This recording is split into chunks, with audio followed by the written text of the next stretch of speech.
Bismillahirrahmanirrahim. Assalamu alaikum, dear students.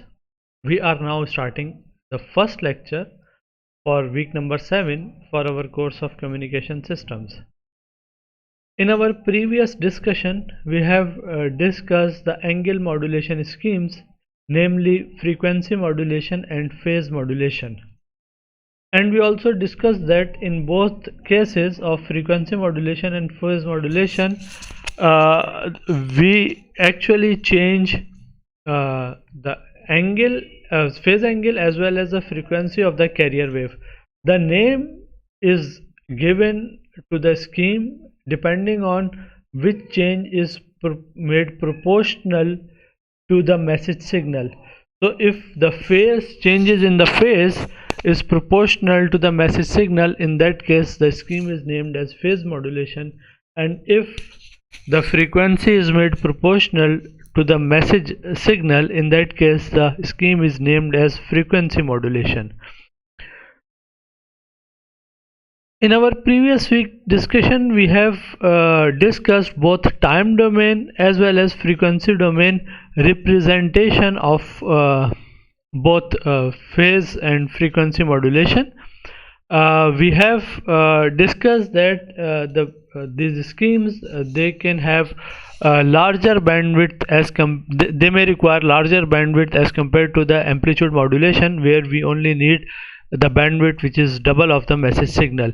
However, in frequency modulation we can have much larger bandwidth. So this can be taken as a drawback of the frequency modulation scheme, because we require larger bandwidth. However, having larger bandwidth gives a benefit in terms of signal to noise ratio at the receiver end. So actually we incorporate larger bandwidth in frequency modulation, but we get the advantage of having better signal to noise ratio at the receiver side. So this was the discussion that we had in our last week's lectures. So now let us discuss the frequency modulation with some practical perspectives. So let me clarify the frequency modulation scheme. So basically the frequency modulation scheme was developed to cope up with the noise requirement, because we know that the noise is present in all type of communication systems, and amplitude modulation scheme generally affected severely by the noise present in the communication system. However, frequency modulation is has a better noise suppression characteristic, so it can be used even in the noisy environment, and it can offer a better signal to noise ratio as compared to the amplitude modulation.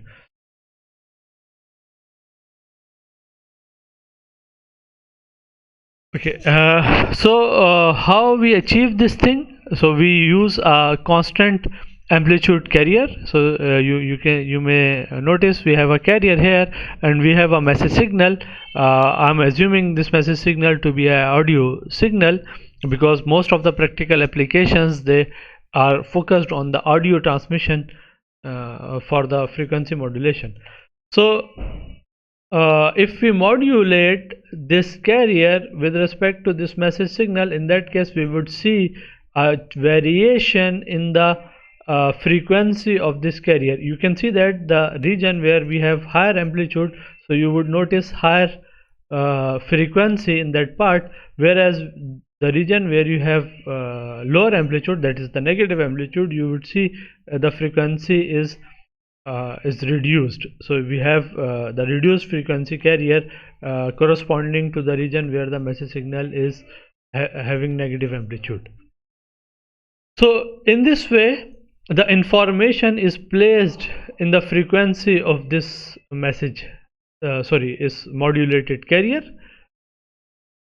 If we try to make a mathematical form of this signal, so the unmodulated carrier should be represented as a sinusoidal wave. So let us take this unmodulated carrier to be equal to Vc a sine 2 pi fct. I have previously explained that we can use both sine or cosine as a carrier because they mathematically they have the same behavior, except that they have a different phases. So the carrier we have assumed to be a sine 2 pi ft. The modulating or audio signal is described by this relationship b sine 2 pi fat, where fa is the frequency of this audio signal. So for the time being we are assuming the tone modulation. You can see that we have a constant frequency here. So this B is representing the amplitude of the modulating signal, but as per our convention we generally take this B to be equal to 1, so that the message signal becomes normalized. So if this is the situation that we have some carrier and a modulating signal or audio signal, in that case this frequency of the carrier should change in proportional to the to this message signal which is given here. So if I ask you what should be the frequency of the carrier after modulation, so this frequency should be proportional to this sine 2 pi fat, which is representing the modulating signal. However, this change should be this variation should be around a resting frequency or carrier frequency, which is represented as fc here, and the maximum change that we allow in this case is represented by delta f. So this delta f is showing the frequency deviation, which corresponds to the maximum possible change that the modulating signal creates in the frequency of the sinusoidal carrier. So therefore the frequency modulated wave would be represented by this relationship V is equal to a sine 2 pi. This f is now replaced by fc plus delta f sine 2 pi fat. So this is the simplified mathematical form of this frequency modulated signal. So this frequency deviation is actually representing how much maximum change we can create in the positive frequency side and at the lower frequency side, both sides. So there is a total frequency variation which would be present in this overall modulated signal. So this overall frequency variation is generally named as carrier swing. So carrier swing is actually the total variation in frequency from lowest to highest frequency which we observe in the frequency modulated carrier. So if delta f is the frequency deviation, therefore the carrier swing would be generally represented as 2 times delta f, because delta f represents the variation which we have in the at one side, either above the carrier or below the carrier, and whereas the carrier swing is representing the total band of that swing. So mathematically this AM signal is generally represented mathematically the FM signal can easily be represented by this relationship V is equal to a sine 2 pi fct delta f upon fa 2 pi fat cos 2 pi fat. This is the modulated signal after FM modulation. This constant delta f upon fa is generally named as modulation index MF. You can compare this relationship with the previously used relationship for beta. We defined beta as modulation index. You can see that this is exactly the same thing as we used beta previously. The only difference is there is no amplitude at the top, because we are using the normalized modulating signal, so we do not need to include that amplitude of the message signal. So this modulation index is theoretically speaking is actually same as what we observe for beta. So, and we have previously discussed that the bandwidth occupied by the FM signal is actually dependent on this modulation index. Okay. From practical perspective, we know that there are certain regularity bodies which provide a certain recommendation regarding the practical implementation of different scheme. Similarly, for FM broadcast, the regulatory bodies have allocated specific bands which are generally allocated for frequency modulated frequency modulation based radios. So FM broadcast, they are only allowed to use those bands with license, of course. So Federal Communication Commission, FCC, in US has selected this band 88 megahertz to 108 megahertz for the FM broadcast or FM radios. And in Pakistan also, the PTA has also used the same band for the FM broadcast. You can see that all the FM radios that we generally use in our region, they are also placed in this particular band from 88 megahertz up to 108 megahertz. Similarly, this FM is also used for radio TV transmissions. For TV transmission, you know that for televisions we actually have two pieces of information. One is the audio signal, which carries the voice information which need to be broadcasted, and second is the video signal which carries the video information of the signal. So whenever we talk about the TV broadcast, actually we refer to two types of simultaneous transmissions, for one for video transmission and second for audio transmission. For the TV broadcast, we have previously discussed that the videos, they are generally modulated using vestigial sideband, so which is one of the variant of AM modulation. So the video portion of the television, it is actually amplitude modulated, or to be more specific, it is VSB modulated. However, the audio portion of the television broadcast, this is generally frequency modulated. So frequency modulation is generally adopted for audio portion of the television broadcast. You may ask the question, why we do not use the FM for video transmission. So the answer is, it is more practically feasible to use frequency modulation for audio broadcast rather than video broadcast, because videos generally require larger bandwidths, and we know that FM modulation would increase the bandwidth to a significantly high number, whereas VSB generally restrict the bandwidth to a certain limit. So because audio requires larger bandwidth, so it's more practically feasible to use VSB for video broadcast, whereas audio, since it requires smaller bandwidth, so it is more convenient to use frequency modulation for the audio broadcast of the audio portion of video signals.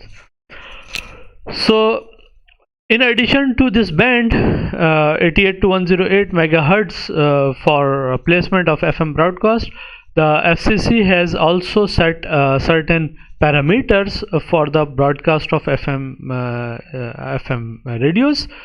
So maximum frequency deviation which is allowed for any station to broadcast is 75 kilohertz. So no station is allowed to broadcast more than 75 kilohertz. However, any station may choose to broadcast at smaller frequency deviation. So it is possible that some radio transmitter, they set up their system to broadcast at, say for example, 20 kilohertz or 30 kilohertz. but they cannot broadcast at 80 kilohertz because this is beyond the maximum allowed frequency deviation limit. So FCC has placed the limit on the frequency deviation, which is 75 kilohertz, whereas the maximum frequency deviation which is allowed for television broadcast, or actually the audio portion of the television broadcast, is 25 kilohertz. So for TV, the upper limit is 25 kilohertz.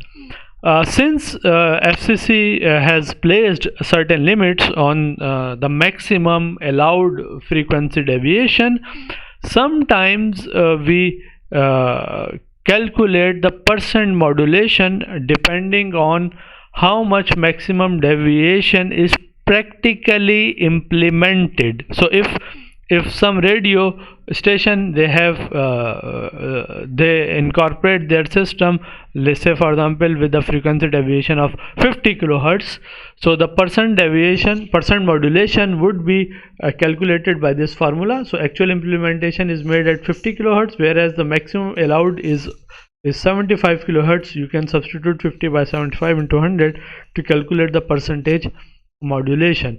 So 100% modulation would occur when the entire allocated frequency deviation is incorporated in the system. However, in most of the practical application, we generally observe rather smaller frequency deviation, so percentage modulation is generally less than 100%.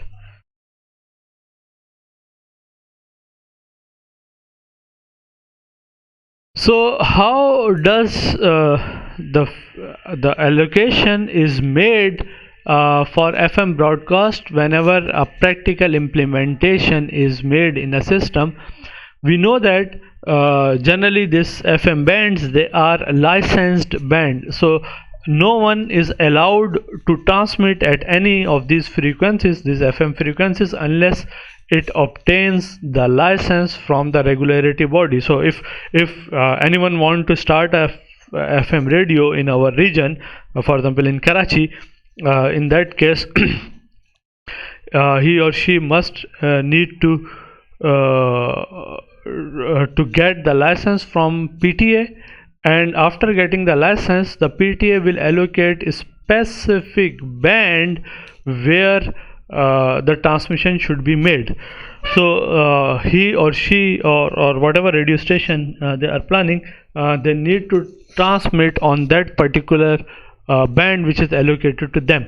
However, there are certain guidelines by FCC for the allocation of transmission band.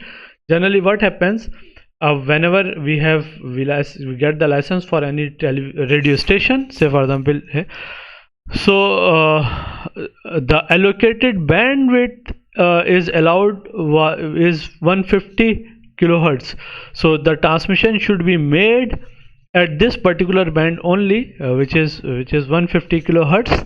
So whatever center frequency is allocated, so the transmission bandwidth should not exceed 150 kilohertz. Say for example, if we are planning to have a broadcast at say for example 106 megahertz. So 106 means the transmission bandwidth should not exceed 75 kilohertz at one side.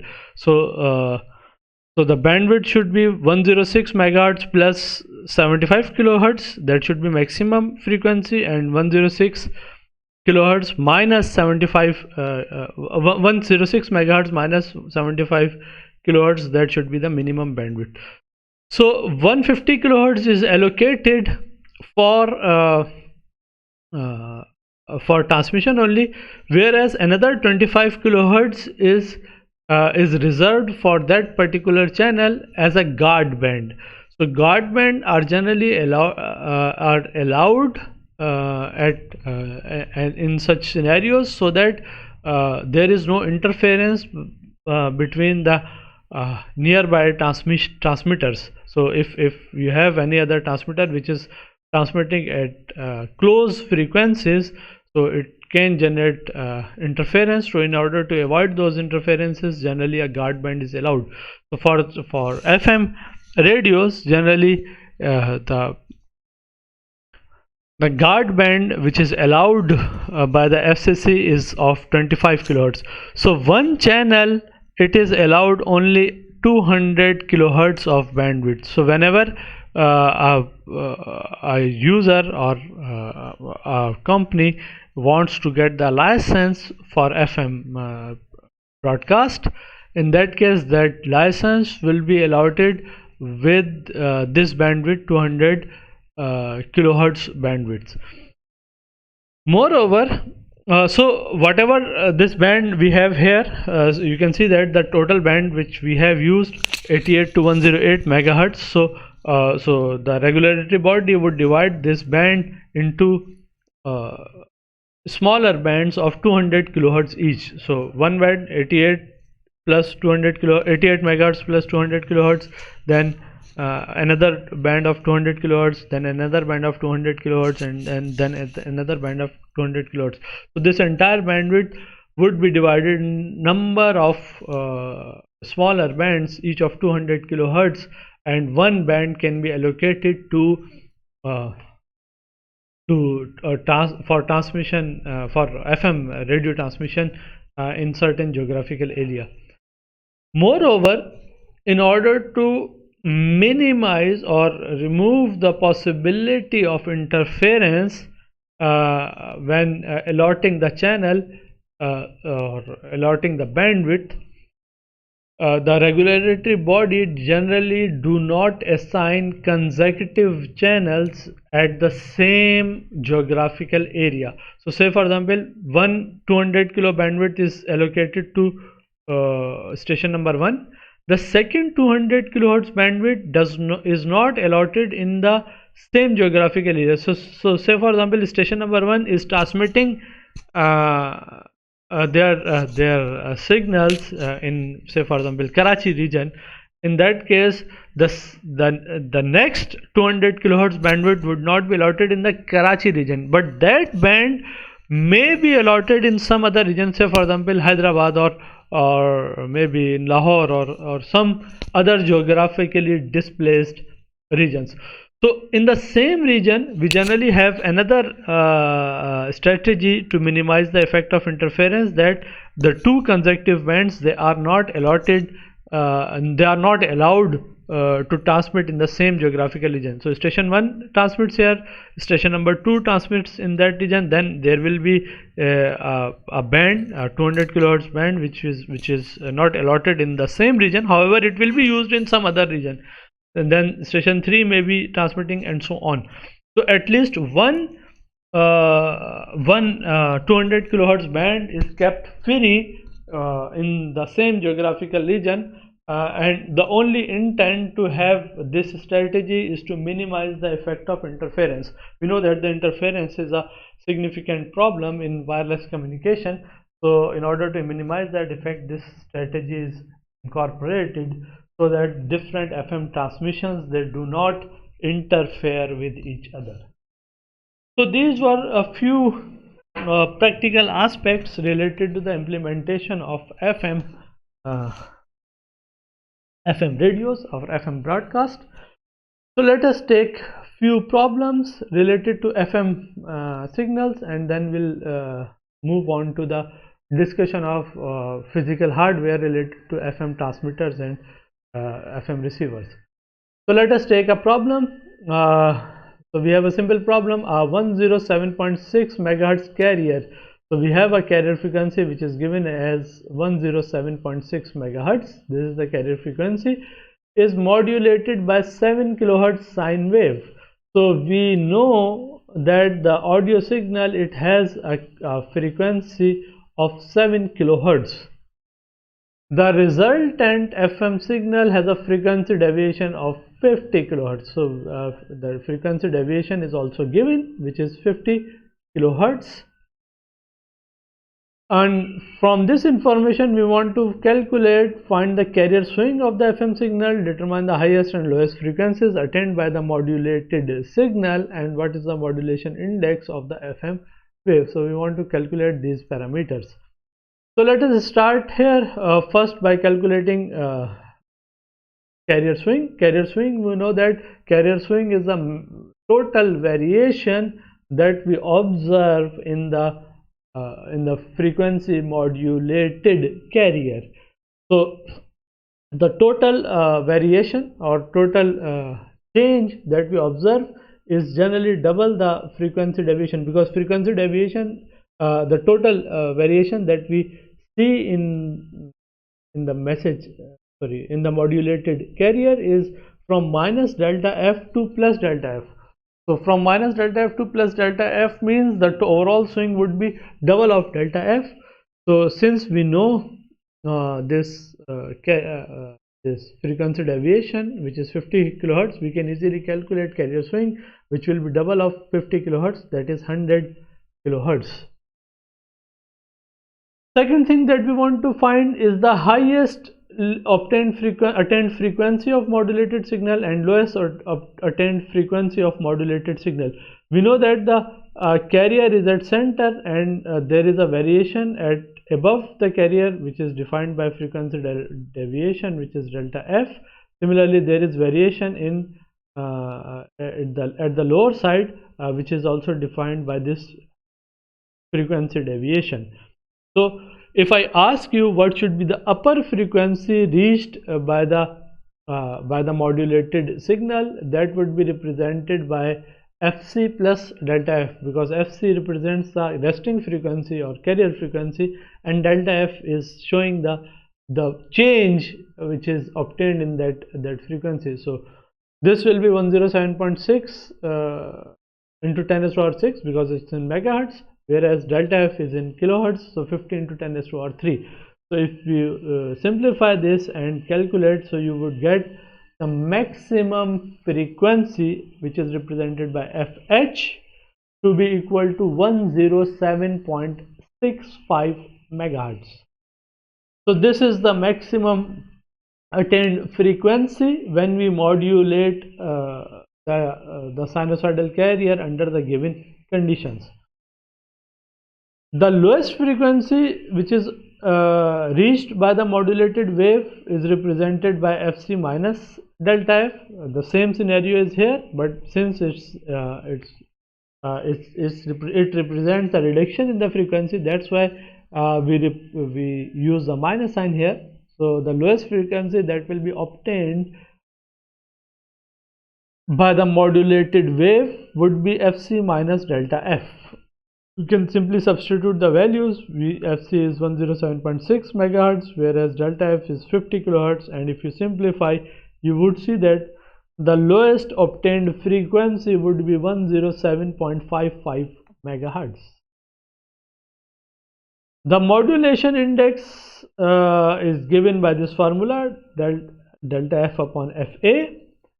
So delta f is given as 50 into 10 raised to power 3, 50 kilohertz, whereas the audio signal has the frequency of 7 kilohertz. So this modulation index comes out to be 7.143. If you compare with the discussion of 6 week, we have discussed that the bandwidth which will be obtained using the frequency modulation depends on this modulation index. Now we have calculated the modulation index. I want you to also go back to your 6 weeks discussion and see how many significant number of side bands would be available in this particular case, and try to identify the bandwidth that will be required for the transmission of this FM signal. So this is, you can take it as an exercise for yourself, so that you can look back at how we relate the modulation index with the bandwidth. Okay, let us take another simple problem. What is the modulation index of an FM signal? So we have a FM signal with a carrier swing. So now carrier swing is given, which is 100 kilohertz. So we know the carrier swing, and the modulating frequency, that is the audio signal, has the frequency of 8 kilohertz. So modulating signal has a frequency of 8 kilohertz. So FA is given as 8 kilohertz, whereas the carrier swing is given as 100 kilohertz. So we want to find the modulation index, which is defined by this relationship. We know that modulation index is delta F upon FA. FA is already known and is given in the problem, whereas we have to calculate delta F. But we know that there is a very simple relationship between this frequency deviation and the carrier swing. The frequency deviation and carrier swing is related by this formula. If we divide carrier swing by 2, this will give you the value of frequency deviation. So if you divide it, you can see that this frequency deviation comes out to be 50 kilohertz. So the frequency deviation here is 50 kilohertz. If we substitute this value here in the formula of modulation index, you can see that the modulation index would be delta F, which is 50 kilohertz, divided by the frequency of audio signal, which is 8 kilohertz. So this comes out to be modulation index comes out to be 6.25. Again, I would recommend you to look back to the previous discussion regarding the bandwidth and try to calculate the bandwidth of this FM transmission by looking at the tables of Bessel function in our previous discussion.